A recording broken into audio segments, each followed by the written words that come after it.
And so that when you see Elijah's writings, he's even though that knowledge cipher degree has Buddhism and Christianity, and we have it down to this day, even in the 5%, that we'll go as far as going to scriptures or going to other schools of thought. We'll quickly go to the Quran or the Bible. You don't see many of us going to anything Buddhist or anything. Right, we just don't have the background for it. Elijah didn't have it, and most of us don't. Sunyas goes into it. He does. And that's why I sent him that one book, because I wanted, he does. He has, of course, though, to be perfectly honest, and there's not no shade, Sunya's got a whole lot of things. As far as the Buddhism, and I don't agree with him with a lot of the way he does the Buddhism. He doesn't have so in depth. I mean, obviously, he doesn't have I lived there. It's not like I'm so great. I lived there. You know what I'm saying? He lived on Staten Island. I don't know nothing about Staten Island. You know what I'm saying? I lived there. I study these things. And me, Sunyas does a thing that a lot of Americans do. I'm not necessarily criticizing Sunyas. I haven't built with him plenty about it. I've built a little bit about it. But he does a thing that I know a lot of Americans do. And I do criticize a lot of them. This happen where all of those Eastern things, they just kind of lump them all together as one sort of science. You understand? Like when, for example, like what I'm saying about this Brahmin teaching, now that the Buddha taught was, those Vedic scriptures that y'all say are revelations from God, those are just written by people. And the Buddha said he didn't believe in no creator of the universe. He talked about the, that just nature, like what Freedom said, what Papa Wu said on the Wu thing, the skit. That's perfect Buddhism.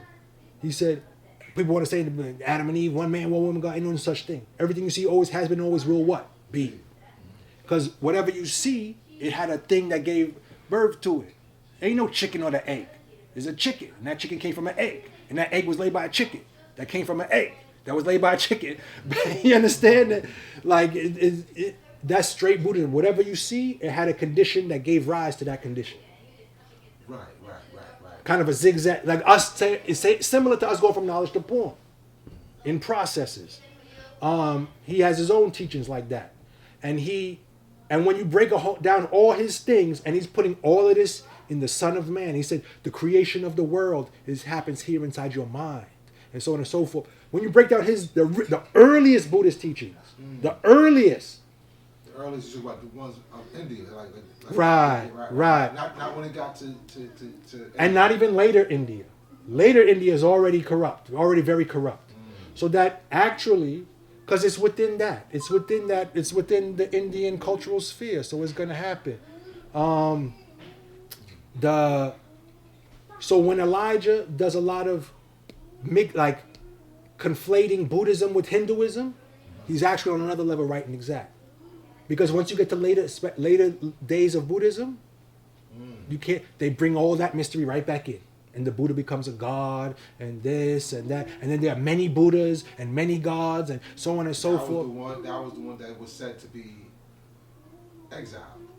The people that well, was said to be exiled. Again, now I'm not, but now Elijah's saying the exile, Elijah's saying the exile would have taken place 35,000 years ago.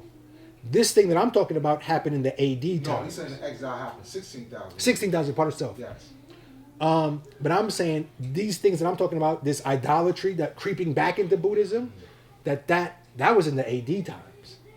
Oh, that was more recent. Very recent.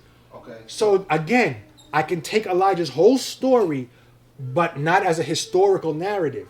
The 16,000 to me. It's not. Yeah. The story, the way Elijah painted is very broad. Right. So getting down to the details is up to us to kind of do the knowledge to the actual details and draw up the details. Right. So with Elijah, I would basically I can accept everything he said, but not in the way he pieced it together. The 35,000 to me, that refers to, like I said, the cycle of Buddhas. That's where I've gotten so far with that. The 16,000 is talking about the, that particular, which didn't all happen at one time anyway. The idolatry is talking about the Hinduism and how it was good at one time, but then I see the Buddha as one of our righteous brothers who was not a prophet but a teacher by the name of Buddha, and brought the truth of the Son of Man, freedom, justice, and equality. So there was a different one from what was Siddhartha? No. Siddhartha's the historical Buddha. Okay. 500 BC. That's the one of 500 BC, not the one of 35,000. No, and all of that's mythology, and all of that. I mean, really, there's that a lot of that already, because I don't want to cut your wisdom. Just going into that back to that non-psychic degree. You could question 551 years. Yeah. That's going back to Wycliffe. Right. You know what I'm saying? But then so that's how we are able to quantify that. Get your jackets. We're gonna go downstairs for a real quick second. You must do your own research, as I did. If Mecca did this.